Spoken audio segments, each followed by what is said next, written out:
മലയാള cinema ലോകത്ത് പകരക്കാരനില്ലാത്ത അതുല്യ കലാകാരൻ ഭരത് മുരളിയുടെ ഓർമ്മകൾക്കിന്ന് 16 ആണ്ട്.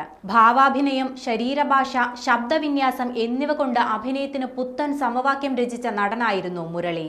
കൊല്ലം ജില്ലയിലെ കൊട്ടാരക്കര താലൂക്കിലെ കുടവെട്ടൂർ എന്ന ഗ്രാമത്തിൽ കൃഷ്ണപിള്ളയുടെയും ദേവകിയമ്മയുടെയും മൂത്ത മകനായി 1954 ജനിച്ച മുരളിയുടെ ശൂന്യത മലയാള സിനിമാ ലോകത്ത് മറ്റാർക്കും നികത്താനാവാത്ത വിടവ് തന്നെയാണ്.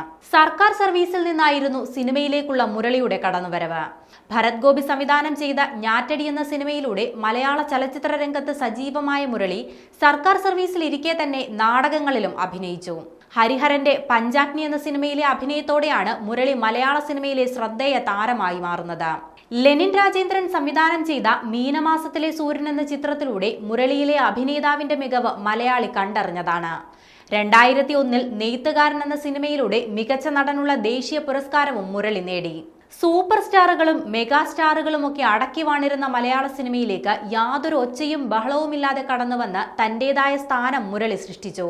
സാധാരണ നായക നടന്മാരിൽ നിന്നും വ്യത്യസ്തമായ പരുക്കൻ നായക വേഷങ്ങൾ മുരളിയുടെ മാത്രം സ്വന്തമാണ്.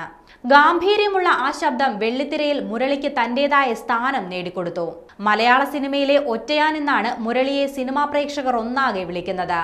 ആധാരത്തിലെ ബാപ്പൂട്ടി, വെങ്കലത്തിലെ ഗോപാലൻ, അമരത്തിലെ കൊച്ചുരാമൻ, നെയ്ത്തുകാരനിലെ അപ്പമേസ്തിരി, ചമയത്തിലെ എസ്തപ്പാൻ ആശാൻ, ആകാശദൂതിലെ ജോണി, ദ ട്രൂത്തിലെ നിഗൂഢനായ വില്ലൻ DGP ഹരിപ്രസാദ്, ദി കിങ്ങിലെ MP ജയകൃഷ്ണൻ, അങ്ങനെ എത്രയെത്ര കഥാപാത്രങ്ങൾ മുരളി മികച്ചതാക്കി മാറ്റി.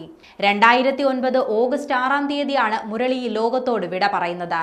മുരളി എന്ന മലയാളികളുടെ പ്രിയ നടന്റെ വേർപാടുണ്ടാക്കിയ വിടവ് ഇത്ര കാലമായിട്ടും നികത്താനായിട്ടില്ല എന്നത് തന്നെയാണ് അദ്ദേഹത്തെ വേറിട്ടതാക്കി മാറ്റുന്നതും.